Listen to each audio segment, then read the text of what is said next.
We have a debt issue in America. Last year we had the highest amount of tax revenue in the history of our country, but our federal debt continued to grow. We don't just overspend each year, we way overspend. When Washington spends more than it takes in, the federal government runs a one-year budget deficit. Every year we run a deficit, we add to our ever-mounting national debt, which now stands at a staggering $23 trillion. All 23 trillion of those dollars have to be borrowed from someone, through savings bonds, treasury bonds, or other methods. Almost every pension fund in America has invested in federal government debt, and many other countries loan us money because we pay interest to them, just like a loan from a bank. The more we borrow to pay our bills, the more our debt increases, which also increases the amount of interest we pay, as well as the interest rates themselves. The more interest we pay, the more we crowd out spending in other critical priorities. Last year, we paid $371 billion just in federal interest. This year, that payment shot up to $423 billion. That's $423 billion tax dollars less to spend on infrastructure, healthcare, national defense, social services, essential research, anything else. Think about it like a credit card. If you overspend 1 month, you could use a credit card as a loan. But at the end of the month, you're expected to pay for what you spent. If you cannot afford the full amount, you have the option to pay the minimum, but then your monthly payments skyrocket with interest. If you continue to add to your debt, eventually your credit card bill will take up so much of your monthly budget that it becomes harder and harder to afford just basic living necessities like utilities, healthcare, food, housing, transportation. Really, our government's no different. Think about this forecast just for the next 10 years. From 2019 to 2029, our federal debt will surge from 79% of our gross domestic product, also called our GDP, to at least 95%. That's the highest level of debt since World War II. That means to pay off our debt, the federal government would have to take 95% of every American's wages for the whole year just as tax revenue. By 2029, U.S. debt will rise to more than $33 trillion. Let me say that again.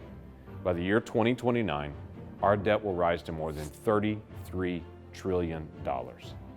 It's like the equivalent of 6.6 trillion pumpkin spice lattes or 22 billion new iPhones. $1 trillion is $1 million times another $1 million. It's 1,000 billion. You could buy the Oklahoma City Thunder for $1.5 billion, so you could buy thousands of Thunder teams with that amount of money. To cover $33 trillion in debt, every person in America would have to pay $101,000 each. And if we reduce our deficit, let's say if we saved up and did $100 billion each year to be able to cut down on our deficit, it would take 10 years just to get us to even. But it would take us another 230 years to eliminate our debt, if by some miracle federal spending stayed flat over the next 2 centuries. We have an enormous national debt problem. The problem is, right now most people don't feel it because the economy is doing so well. We have the lowest unemployment rate in 50 years. Families' incomes are up, tax revenue is up, our economy is growing faster than inflation, which makes it easier for Americans to buy more stuff. But what happens if we have a recession? And we will. In a recession, tax revenue goes down. Government spending goes up for things like food and housing assistance for needy families, unemployment insurance, all those things. When that happens, our debt problems get much worse. We should work to bring down spending now, while the times are good, because good economies don't last forever. Here's another problem. Social Security and Medicare are now paying out more than they're taking in. In fact, the Social Security Trust Fund will be insolvent by the year 2031. Medicare's trust fund is on track to be insolvent by 2026. That means without any changes in the future, the average Social Security check will be smaller and payroll taxes will be higher. When you're retired on a fixed income, that's a major problem. Americans who work their entire lives for Medicare and Social Security, they should know with confidence that those dollars will be there when the time comes to retire. That's why I do Federal Fumbles every year. I want to shed light on the ways our government is wasting your tax dollars so we can solve our debt problem and make our future more secure. It's not just about cutting spending, it's about being more efficient. A better process really does create better outcomes. That's why my staff and I highlight simple fumbles like a $600,000 grant to produce a documentary on Joseph Stalin, and more complex fumbles like Congress taking multi-billion-dollar accounts off budget. We ask questions like, why is the Social Security Office paying $11.6 million to deceased beneficiaries in Puerto Rico? We also ask questions about the 21 government shutdowns over the last 40 years.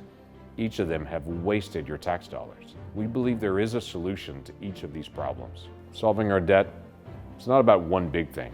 It's about thousands of little things that all add up to finally balancing our budget. It's not quick and easy, but it's really important to get started. Can't lose track of the fact that America's more than an economy. Though our economy is important, we should remember that we're neighbors. We're fellow citizens together. Right now, Americans are struggling to talk to each other about hard things.